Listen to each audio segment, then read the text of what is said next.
So we were vacationing in Japan.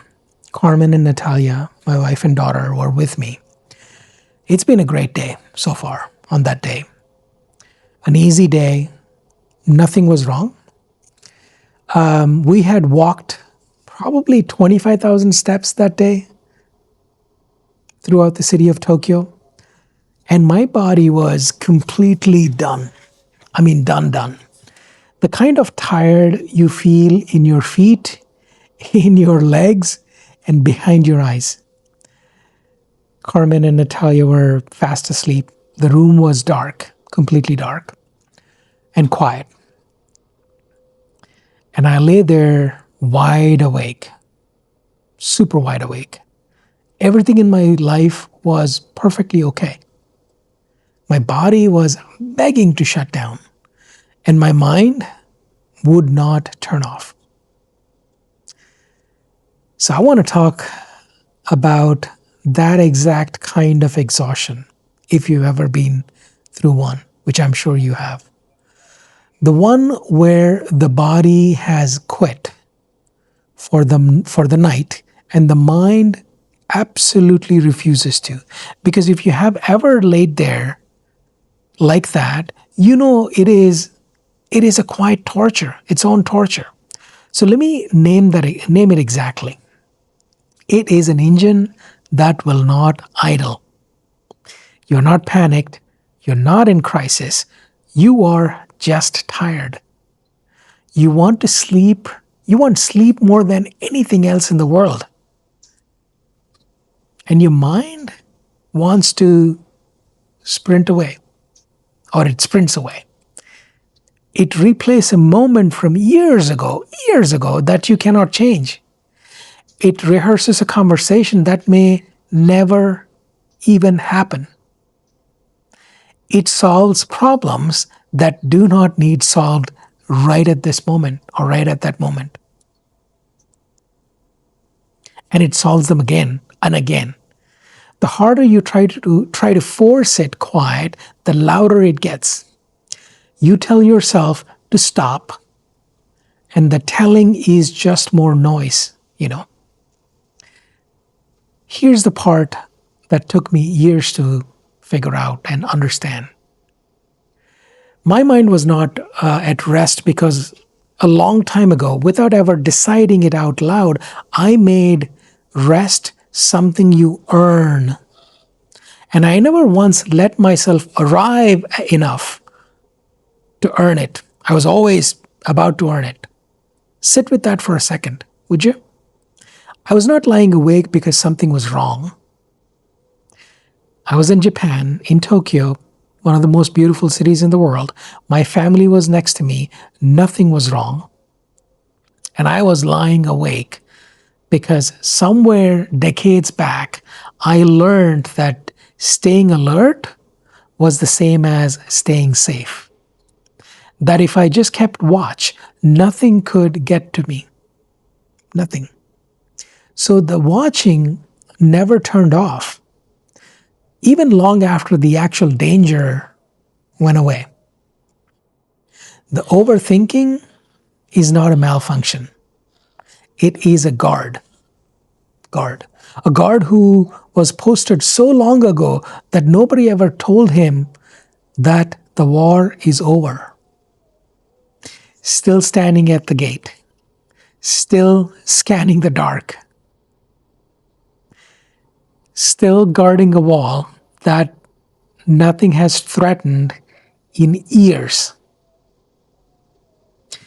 And that is why just saying, just relax, never worked for me. You cannot order a guard like that to stand down by force. Trying harder to relax is just more thing to do well, perform well. It is just more watching. The way out, I think, is actually quieter than that. It is realizing that the rest was never a reward for finishing. Because finishing never actually comes. There's always another gate. There's always another battle to fight. Rest is not something you earn at the end. It is a decision you make in the middle. A decision to set the weight down for a few minutes and trust that the world holds itself together without you watching it. And here is what I finally understood in that dark room in Japan. The world does hold. It always did. The watching was never the thing holding it all up. There's a line I keep coming back to again and again. Come to me, all who are weary and heavy laden, and I will give you rest. Not earned rest, given.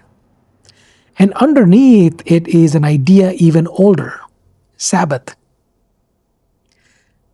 The oldest permission there is built right into the design of things to simply stop.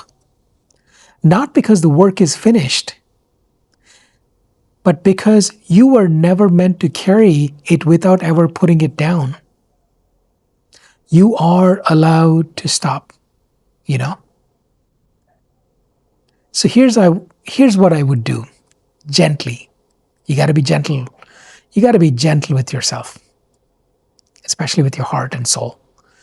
And none of it is a better sleep routine, you know? Number one, ask yourself one honest question and do not rush the answer. Don't do it. What am I actually afraid will happen if I stop watching for 1 hour? Name it. Be precise. Name it. It is almost always smaller in the light, always, than it felt in the dark. Number two, tomorrow do one ordinary thing slowly, on purpose. Drink the coffee with no phone in the hand. No scrolling, swiping. Walk with nothing on your ears. No headphones, none of that. Give your mind one small task, just one task, that it is not allowed to sprint through. That is you teaching the guard gently that he is allowed to sit down. Number three, say it out loud to one person who loves you. Just one person, somebody that loves you. I do not actually know how to rest. The first time the guard hears that, something in him finally exhales. So the rest you're looking for is not in the next video. It's not even in this video. It is not in one more thing doing well. It is in the next few unguarded minutes you are brave enough to take.